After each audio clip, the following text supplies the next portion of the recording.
picture of the coquina they used to build it. Beyond the Castillo de San Monaco, you see the opening to the Atlantic Ocean, dredged open there by the Army Corps of Engineers back in the 1940s. Before then, back in the colonial period, if you wanted to attack St. Augustine from the Atlantic Ocean, you might try to sneak in from the Salt Run on the far side of Anastasia Island, just out of our sight picture.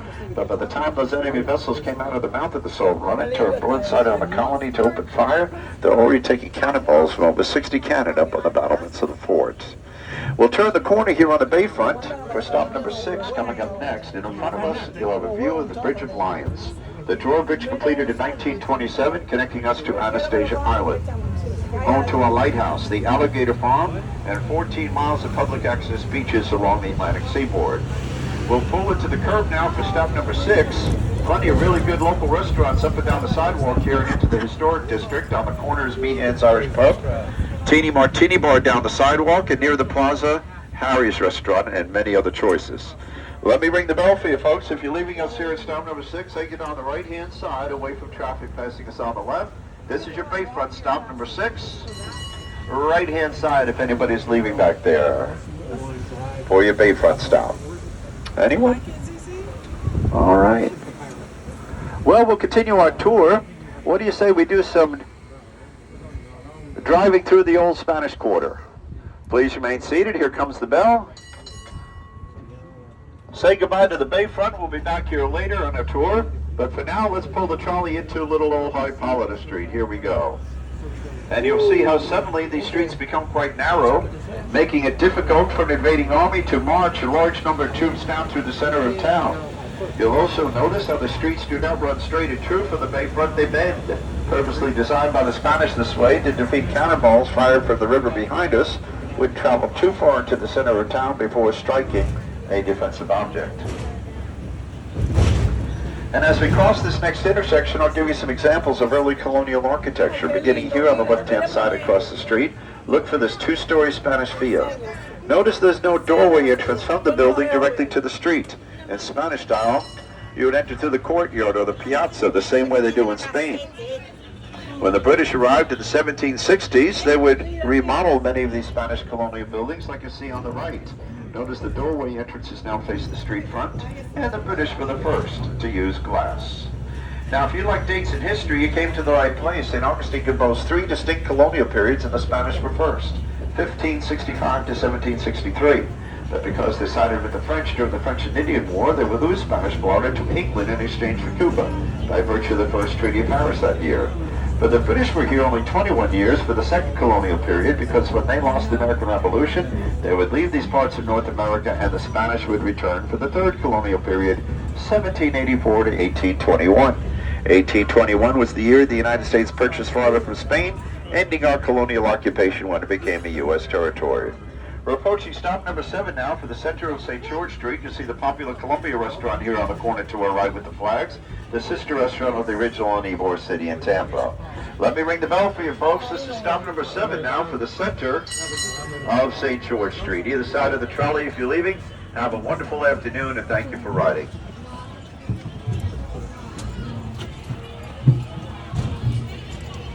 Here on the right-hand side, you have a look into the Spanish Garden with an image of Queen Isabella on the Donkey of the Burro right in the center. Two things you might have a problem with that statue. As far as we know, the Queen was never here in North America, let alone St. Augustine. Bye-bye, guys. Let's make this the last call now for stop number 7. Anyone else? Please remain seated, folks. We'll continue the tour as we cross over St. George Street. Here we go. St. George Street runs up here to the right through the Spanish Quarter, back to the city gate, down here to the plaza we'll visit later in the tour in front of the cathedral. Now this part of town on the right-hand side is still referred to today by locals as the Minorcan Quarter, named after an episode that took place here back in that British colonial period. A Scottish physician by the name of Andrew Turnbull wanted to establish an indigo plantation down in present-day New Smyrna, bringing in a large number of indentured servants from the island of Minorca off the coast of Spain. Minorcans went to work under harsh conditions, and it wasn't long before they were starved out, with no place to live. Their chaplain, Father Camps, interceded on their behalf, making a deal with the British governor that allowed him to march the Minorcans up here from New Smyrna, occupy the properties previously inhabited by the Spanish. And in exchange, as part of that deal, the Menorcans brought with them the skills and the trades that the British desperately needed to survive in this harsh environment. Well, because of that arrangement, after the British left, the Menorcans stayed, and we can claim St. Augustine as the oldest continually inhabited European colony and now city in the United States of America. As we come to the end of Hippolyta Street, remember there was a wall in front of us at one time, running north and south from here. On the other side of the wall, across the street in front of us, well into the 19th century, all you'd find out there were swamps, creeks, and rivers that flowed outside the colonial properties. Occasional orange groves left over from the Spanish occupation. That's all you find out there until after the Civil War was over. So let's jump ahead in our timeline to what we call the Gilded Era, the latter part of the 19th century, pioneered by Henry Morrison Flagler. Mr. Flagler, perhaps the second wealthiest man in the United States, when he was here on vacation with his wife. He had made his fortune in the Standard Oil Company as a partner with John D. Rockefeller, decided he would return to St. Augustine and use his wealth to convert the town into a tourist destination for the wealthy visitors up north. Coming down here to spend the winter seasons at one of the grand hotels I'll show you, he built outside the colonial properties. First thing Mr. Flagler would do is bring in landfill, tens of thousands of tons of landfill, so we could dam up the creeks and rivers that once flowed out here and then start to build. Beginning with this project you see on the right-hand side, the Grace United Methodist Church. Not because Mr. Flagler was a Methodist, he wasn't. But he needed the land the Methodists owned where he was building his grand hotels, and they would sell it to him, so he made them a deal. He said, I'll build for you a brand new masonry church in the Spanish Renaissance style in exchange for a small wooden one so I can make use of that land for my hotels. And as you can see, they gladly accepted his offer. When the cathedral in the plaza burnt to the fire, Mr. Flagler donated a large sum of his own money to help them restore that church to its original condition, so the word started to spread pretty quickly around town about Mr. Flagler's wealth and generosity. The Baptists would approach him next. Asking for his help, they too wanted to have a new church here in the ancient city. Mr. Flagler's response, he told the Baptists, not so fast. He said, let me see if you folks can raise $10,000 on your own. So I'll be certain you'll have that project completed debt-free in less than 2 years, and then I'll see what I can do to help you along. Mr. Flagler tried to prevent St. Augustine from becoming like so many other towns in the South following the Civil War, marred by incomplete construction projects that had run short of funds. Well, the deal he made with the Baptists must have also worked, because you'll see it here on the right-hand side across the street, the Ancient City Baptist Church. It was completed debt-free in less than 2 years, built on the land donated to them by Henry Flagler. It is one of the few churches that's open this afternoon, and there's lovely Miss Linda there beckoning you to come inside for a free guided tour. She is the docent of the church, and you get off at the next stop, and you visit Miss Linda, who, by the way, was one of the best trolley drivers we ever had in St. Augustine. There she is. God bless you, Linda. All right, so that was the Baptist Church. Bye, Linda. The next church Mr. Flagler built was in memory of his daughter, Jenny Louise Benedict, who had given birth to a grandbaby by the name of Marjorie up in New York City. Then he received a telegram with some tragic news. Marjorie died a few hours after she was born, and Jenny Louise had fallen gravely ill. The two did plan to reunite in Charleston, South Carolina. Henry took the train up to Jacksonville. Jenny Louise took the Flagler yacht down from Long Island Sound.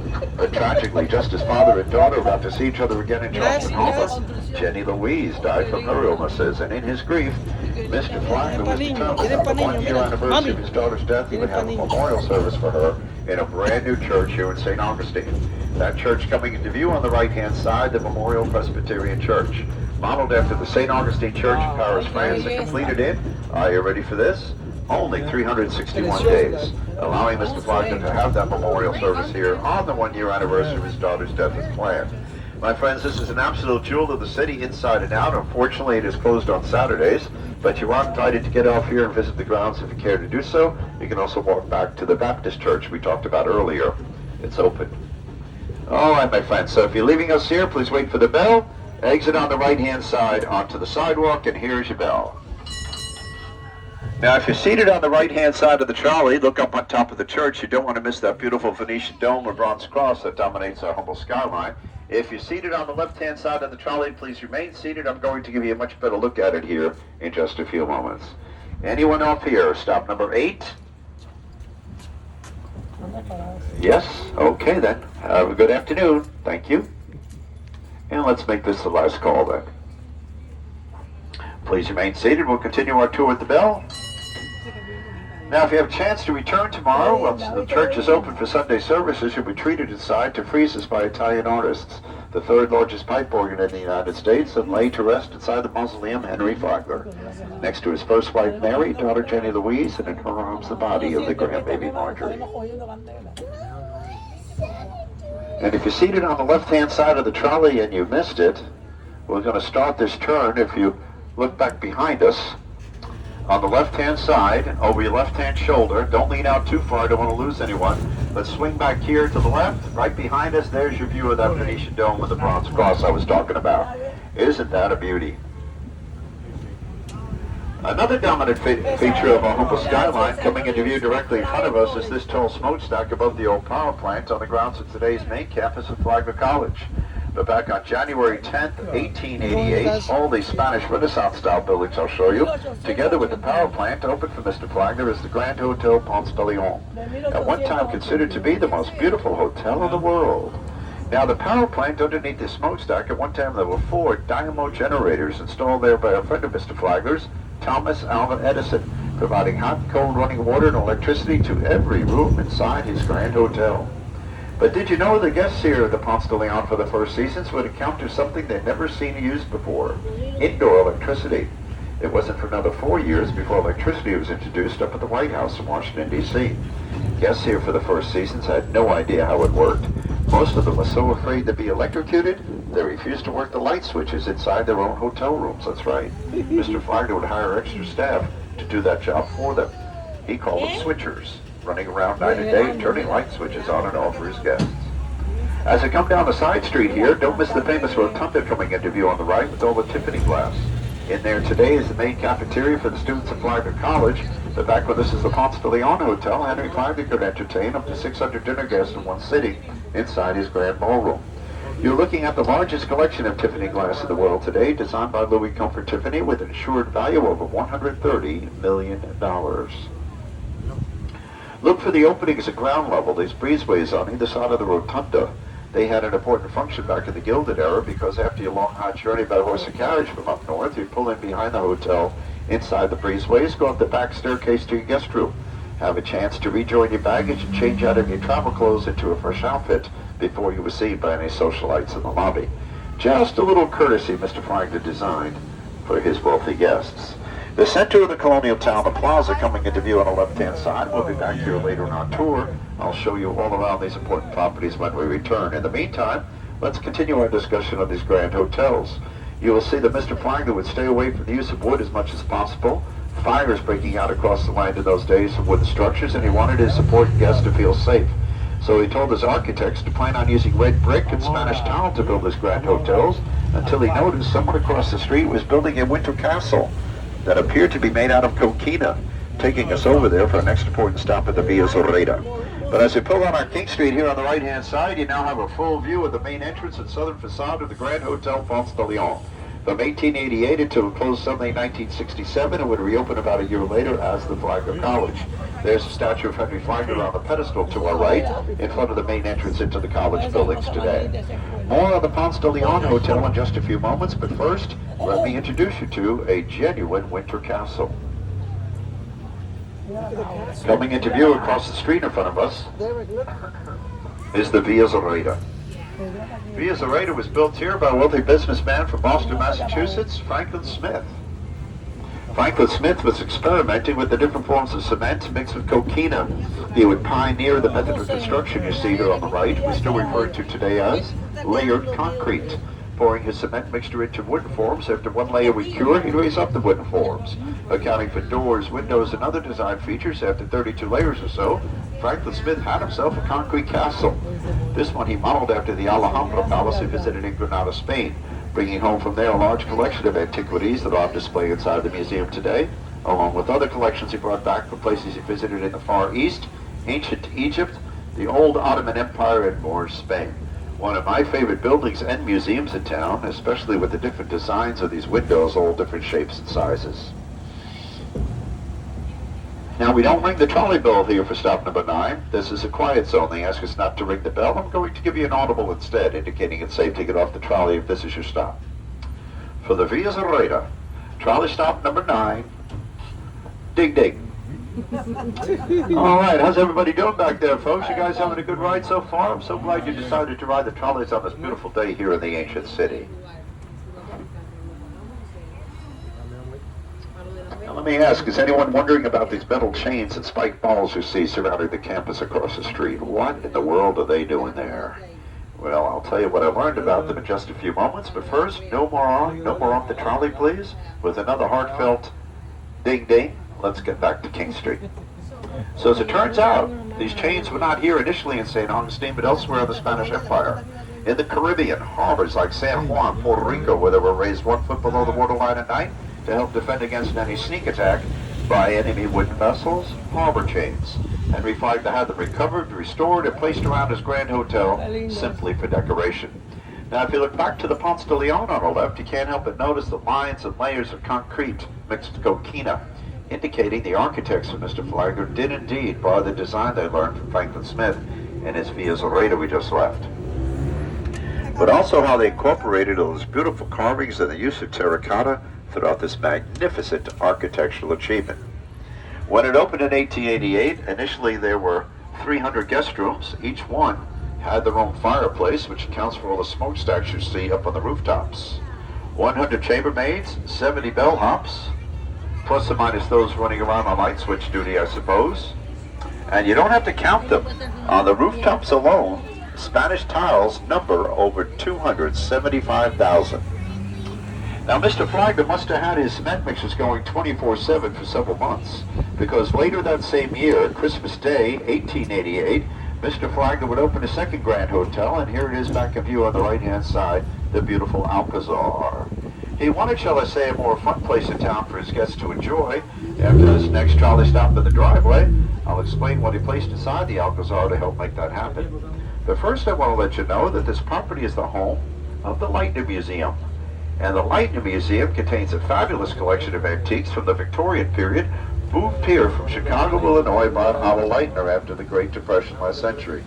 If you like Victorian art, furniture, clothing, jewelry, music boxes, oh my goodness, thousands of items on display inside the Lightner Museum today. You'll also be inside parts of the old Alcazar Hotel, having a chance to gaze into the chambers once housing the saunas, steam rooms, and that world-famous indoor swimming pool. We'll pull into the driveway now for trolley stop number 10. Between the two grand hotels built by Henry Flagler, the Casa Monica will be directly behind us, and we'll talk about that later in the tour. Do you remember that Grace United Methodist Church I pointed out to you earlier that Mr. Flagler built for the Methodists in exchange for their small wooden church? Well, the Olivet Methodist Church used to stand here on the right-hand side where you see the green fountain flowing today up on stilts. So you get an idea how important that land swamp was for Mr. Flagler and his planning.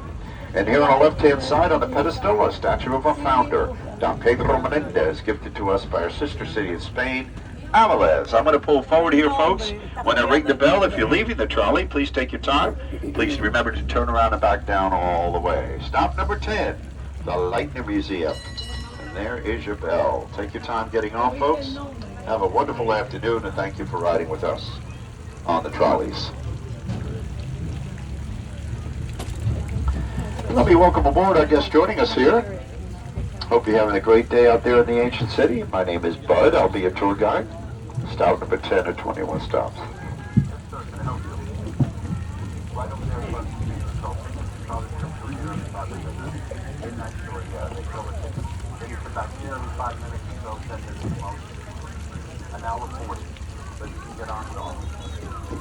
All right. All right. We got some new guests joining us. Welcome aboard. My name is Bud.